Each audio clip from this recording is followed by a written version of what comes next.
আজকে আমি আলোচনা করব অস্টিও আর্থ্রাইটিস নিয়ে। তো অস্টিও আর্থ্রাইটিস হলে কি কি উপদ্রব হয়ে থাকে আর সেটা আপনারা ঘরে বসে কি করে বুঝতে পারবেন যে এটা অস্টিও আর্থ্রাইটিসের সাইন অ্যান্ড সিমটম বা উপদ্রব, তো সেটা নিয়ে আজকে আলোচনা করব। তো আমার নাম ডক্টর দীপজয়া সেন, আপনাদের সবাইকে আমার চ্যানেলে খুব আন্তরিক ওয়েলকাম। তো অস্টিও আর্থ্রাইটিস হলে কি কি উপদ্রব হয়ে থাকে, সেটা দুই ধরনের উপদ্রব হয়ে থাকে। একটা হয়েছে বাইরেরগত উপদ্রব, যেটা আপনারা নিজেরই ঘরে বসে বুঝতে পারবেন যে এটা অস্টিও আর্থ্রাইটিসের সমস্যা। আর কিছু কিছু সমস্যা আছে যেটা থেকে আপনারা এটাও বুঝতে পারবেন যে আগামী 4-5 বছর পরে এটা অস্টিও আর্থ্রাইটিসের দিকে টার্ন করবে। আর কী কী উপদ্রব ভিতর দিকে হচ্ছে, ইন্টারনাল হচ্ছে, সেটাও আপনারা এক্সটার্নাল উপদ্রবের উপর ভিত্তি করে বুঝতে পারবেন। আগে বুঝিয়ে বলতে হবে আমার যে অস্টিও আর্থ্রাইটিস হলে কী কী উপদ্রব হয়ে থাকে, এটা হওয়ার পিছনে কারণ কি, অস্টিও আর্থ্রাইটিস হলে কি কি উপদ্রব হয়, আর সঙ্গে এটার হওয়ার পিছনের কারণ কি। তো কারণটা হচ্ছে, ধরুন এটা হয়েছে আমাদের পায়ের উপরের হাড্ডিটা, উপরের বোন, আর আমার এই হাতটা হচ্ছে পায়ের নিচের বোন।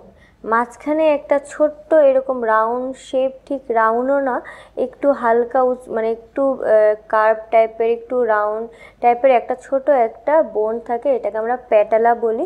এটা হয়েছে নি, হাঁটু। তো হাঁটুটা এই দুটা বোনের ঠিক মাঝখানটাতে, এই জায়গাটাতে থাকে, একদম এই জায়গাটাতে থাকে, ঠিক আছে। এবার হলো অস্টিও আর্থ্রাইটিস যে হয় সেটা কি কারণে হয়, কারণটা কি, কারণটা আজকে আমি এখন বোঝাবো।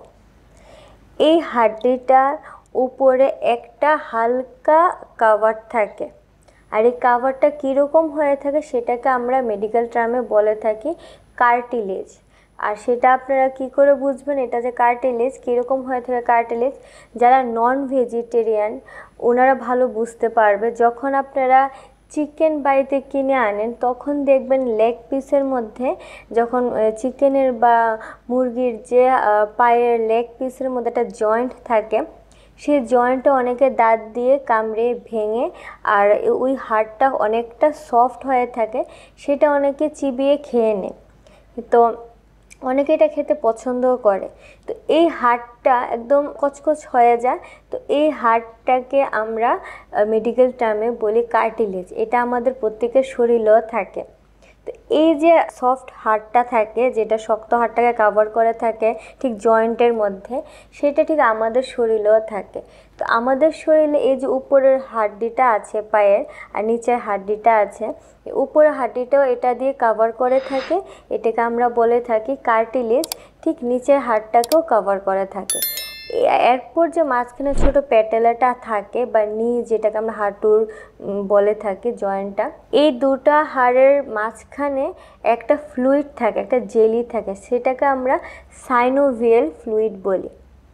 তো যত বয়স বাড়বে, বয়স বৃদ্ধির সঙ্গে সঙ্গে, এখন তো এটা 40 বছর বয়সের মধ্যে লক্ষ্য করা যায়, দেখবেন যত দিনের পর দিন বয়স বৃদ্ধি পায় তখনই হাঁটুর সমস্যা দিনের পর দিন বৃদ্ধি পেতে থাকে।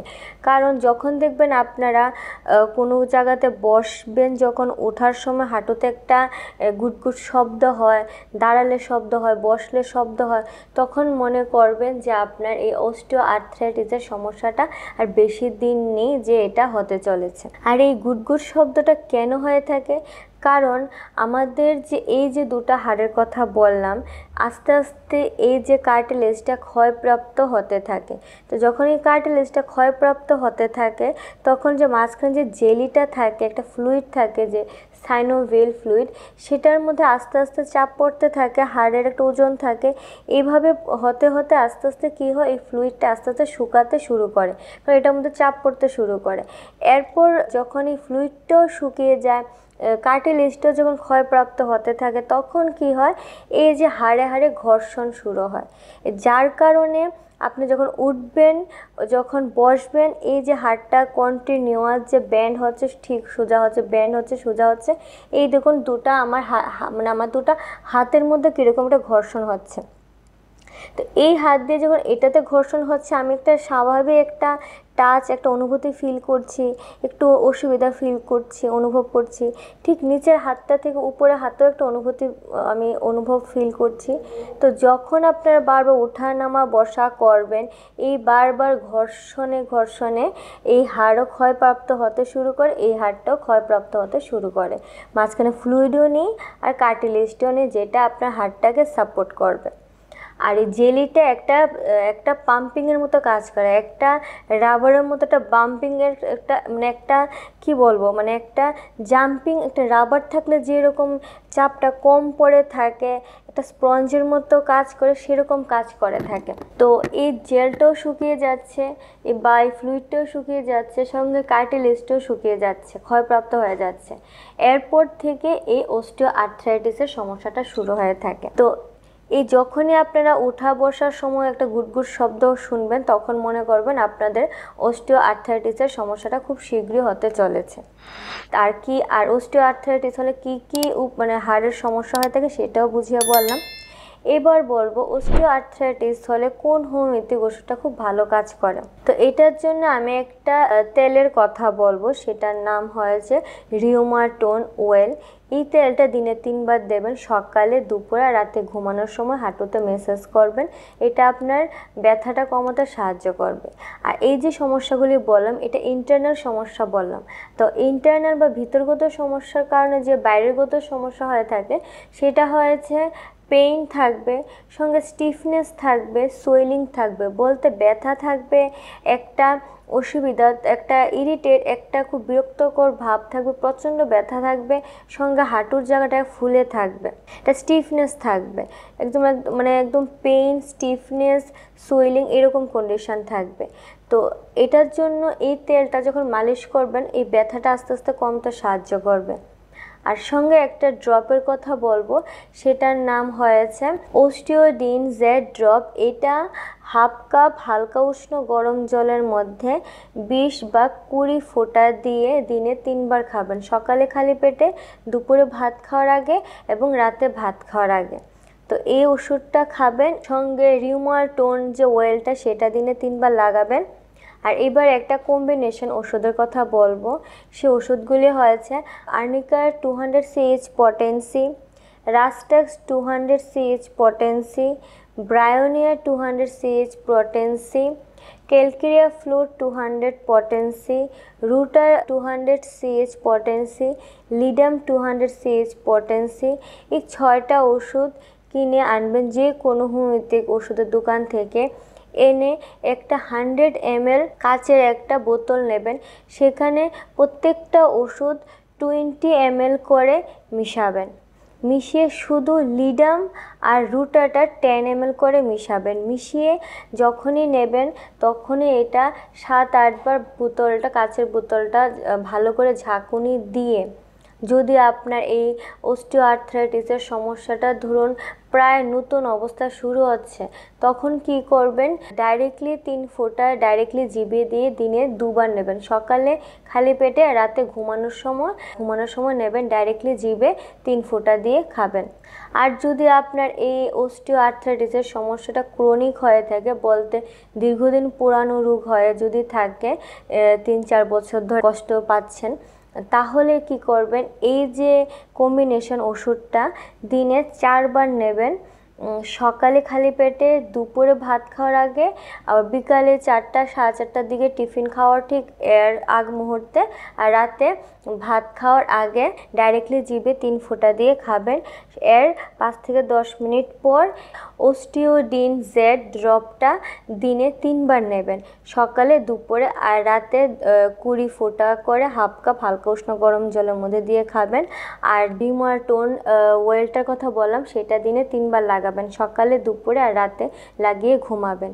তাহলে দেখবেন প্রথম 15 দিনের মধ্যে আপনার যে 15-16 দিনের মধ্যেই বা 20 দিনের মধ্যে আপনার যে অস্টিও আর্থ্রাইটিসের ফলে যে ব্যথা ভাবটা আছে, যে পেইনটা আছে, সেটা আস্তে আস্তে কমে যাবে। সঙ্গে যে সোয়েলিং বা ফুলা ভাবটা আছে, সেটাও আস্তে আস্তে কমে যাবে। আর এটা ঠিক হতে তো এরকম তো না যে 1 মাস পরে বা 10-15 দিন পর থেকে আপনারা একদম নর্মাল মানুষের মতো উঠা বসা করতে পারবেন, সেটা তো হবে না, একটু টাইম লাগবে। অন্তত যাদের এই সমস্যাটা নতুন শুরু হচ্ছে ওদের তো মিনিমাম 6 মাস ওষুধটা খেতে হবে।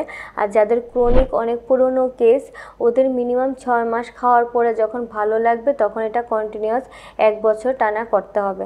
তাহলে আস্তে আস্তে কি হবে, এই ওষুধটি নেওয়ার ফলে কি হবে, এই যে আর্নিকা 200 CH পটেন্সির কথা বললাম সেটার যে কাজ আছে সেটা কি কাজ করে, সেটা করে ব্লাড সার্কুলেশনটা ঠিক করতে সাহায্য করে, ব্যথাটা কমাতে সাহায্য করে, ফোলাটা কমাতে সাহায্য করে।